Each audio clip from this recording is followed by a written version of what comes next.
So this week I've decided to show how I make knives. I don't do this very often anymore because it bores the living daylights out of me. I did start off making blades like most beginners, and I did get quite good at it. It was what got me into blacksmithing in the end. These days though, I rate knife making somewhere between Christmas music and rubbing vinegar into my eyes. So we'll start with a leaf spring. It's probably EN45 in English. I haven't a clue what it is in American. You guys give logical numbers to steel, and being a Brit I'll use the emergency number alongside my evil accent. I start by cutting the steel off at an angle. This will make forging the point easier, not simply because I'm cutting it to shape, but because it also avoids forming a carp's mouth, which I'll show you in a few minutes. I heat the steel evenly by patting down the fire to make it denser and hotter before dropping the steel on top and covering it with a thin layer of coal. This is a high carbon steel, so you want to work it between a bright red and an orange heat to prevent the steel cracking, decarburizing or overheating. I then forge the steel to the section I need. Most of you will have to do this by hand, either over the bick or on the face of the anvil. But I have a power hammer and I'll use that, as it's a lot quicker and time is money, as they say. I do instructional videos. When forging down flat bar to a smaller size, it will try and bend rather than squash. You need to keep an eye on this and make sure to flatten the bend before it reaches an angle of more than 90 degrees. If the corners go over this angle, you'll end up forging them into the steel and create galls in the middle of the blade, and you can't grind these out. The final heat on the power hammer is used along the width of the dies, so as to make sure that the blank is straight and even.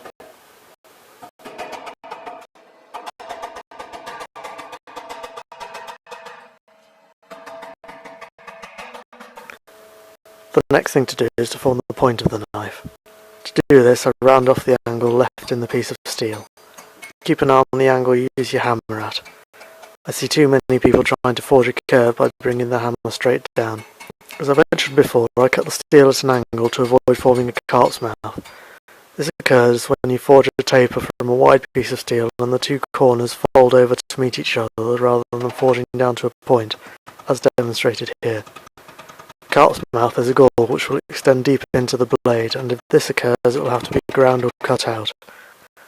Save time and avoid it happening altogether. With the point forged, I'll actually put a drop point on the end. This isn't because I necessarily want a drop point blade at this point, but because when I forge the bevels in, it will cause the blade to curve upwards. The drop point will mitigate this and make the blade curve into a straight line. Before forging the bevels though, I need to draw out the handle. I mark the blade at 3 inches and centre dot it, as the chalk will be hard to see once the steel is heated. I then heat the blade and do the set down over the bick of the anvil so as to have a nice round transition. A round transition between the blade and the tang or handle in this case will make the joint stronger, as it dissipates stresses better than a sharp angle would. The forge is set down quite close to the finished thickness of the handle with just a bit of extra material for dressing later. Once you've isolated the handle material from the blade, you need to draw it out. You could either do this over the bick of your anvil, or you could do it over the edge of your anvil. These techniques take a bit of practice and require plenty of dressing later, but they are both quicker than doing it on the face of the anvil. However, I'm not going to use any of those techniques because I have a power hammer. So it's just a matter of minutes for me to accurately draw out the handle material.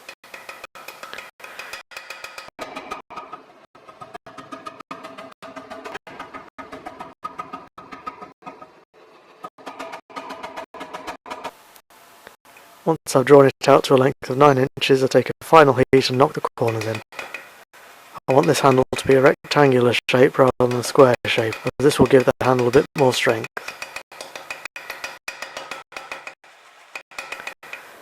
With the handle roughly rounded, I use a swage to give the handle a half-round section, which will make it a lot more comfortable to hold tightly.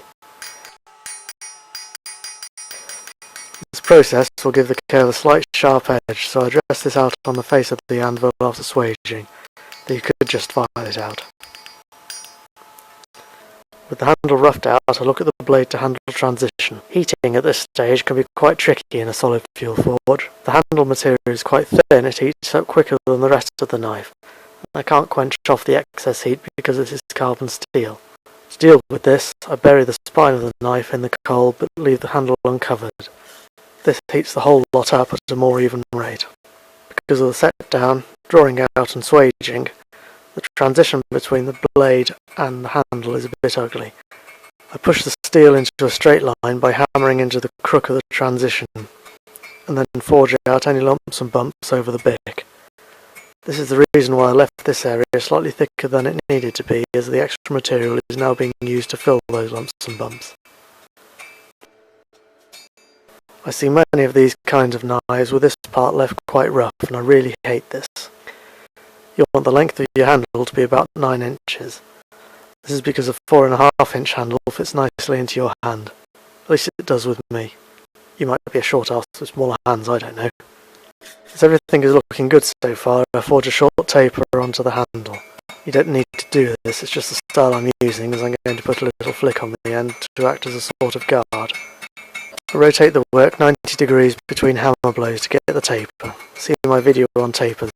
At this stage I'm having to heat the metal, leaving the point uncovered, because the tip will soon burn off before the rest of the handle is hot. I then proceed to flick it over. This has to be the opposite direction from which you want it to end up, as I'm going to be folding the handle over in half.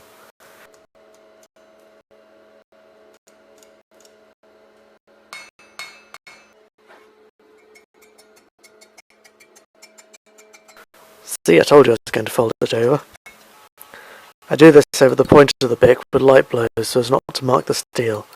I'm doing it by eye, and it will probably need dressing backwards or forwards afterwards.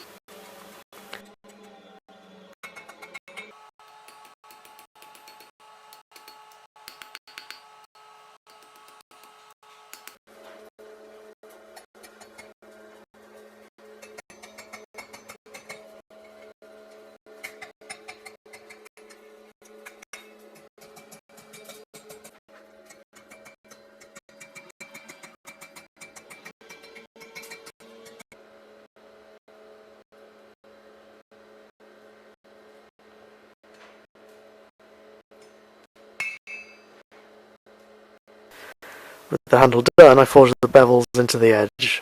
To do this, I hold the blank at an angle from the anvil, and my hammer at a matching angle. This does take a bit of practice, and it will spread the width of the blade, so I forged it a little thinner than it needed to be. As mentioned before, I also forge a drop point into the point of the blade to compensate for the curving which occurs when you forge the edge. When forging the bevels, make sure that you work both sides of the blade for a nice even result. I'd advise practicing edge forging on mild steel scrap before actually using carbon steel, as it's much less wasteful. To completely dress it, I stand the blade onto its spine and forge down, which completes the straightening.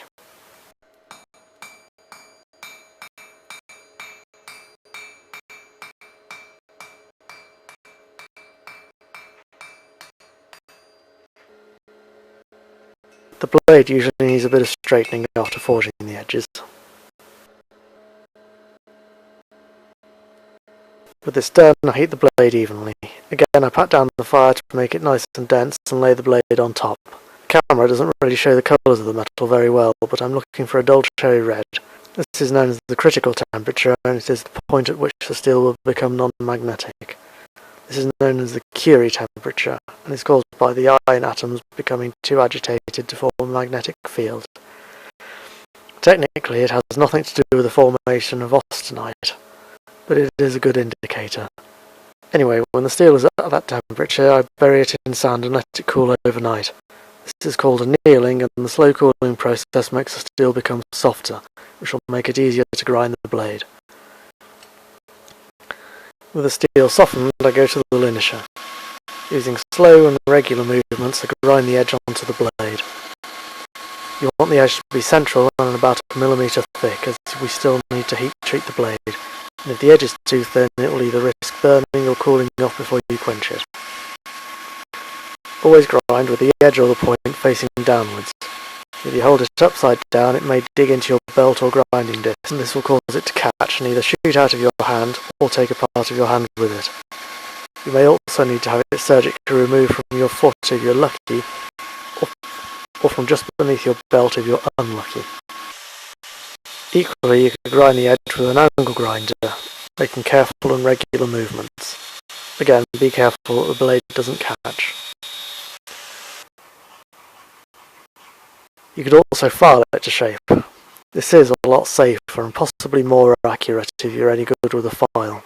But sweet Jesus, it is boring.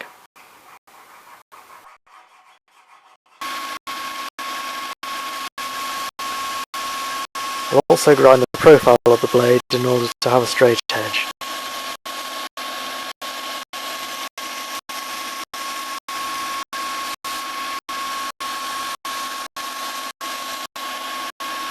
And I add a little bit of a drop point too, as I find that this is more useful on a knife, but that's just my own personal preference.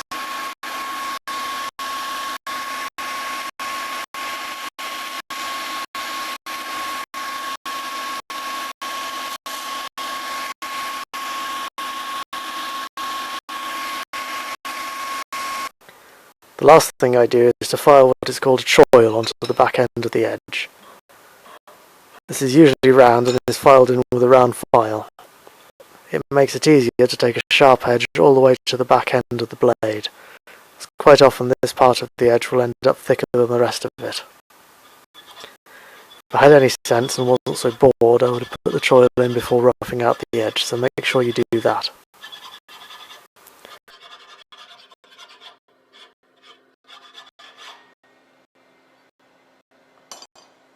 Ta-da! 1/4 and roughly ground knife.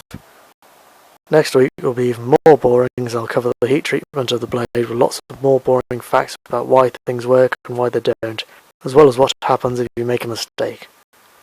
Thanks for watching, and please subscribe for a new video every week.